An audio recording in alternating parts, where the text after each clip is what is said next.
Here we are on the 1928 classic yacht Euphemia. We've got a TMD50 in here, but the flanges on the turbo went, and instead of replacing the turbo, I've opted to just remove the turbo, so it'll be an MD50, or it is now anyway. So to do that, I got an elbow made up. Now this isn't wrapped yet because I'm waiting to check for leaks and temperature. But I got an elbow made up.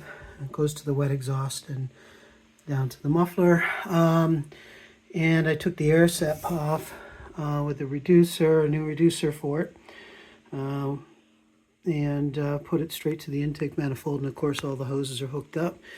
Now the turbo used to be right there, and I removed the turbo so I don't have a need for the oil cooling or lubricating.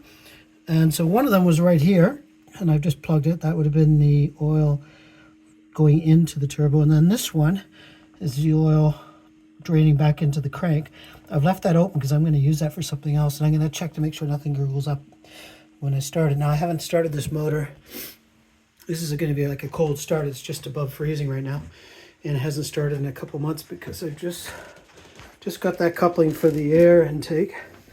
And so we're going to see how she starts up, and I'm going to monitor that exhaust before I put the fiberglass wrap on it. Yeah, I don't. We're going to replace this motor in about 12 months, and or maybe even less. And so this is also for somebody who might want to buy this motor because there's very likely a lot of life left in the motor. It's just that we want a new one in here, and so we can afford it. So we're going to do it. But if somebody maybe doesn't want to spend that kind of money and has a problem that their engine doesn't work, 6-cylinder.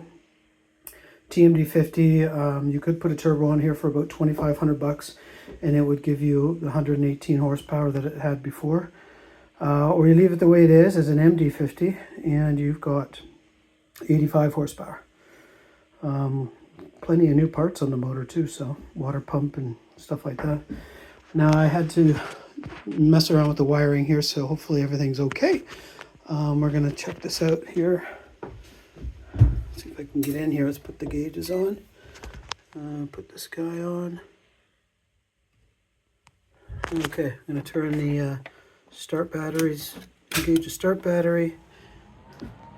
Hear the fans going.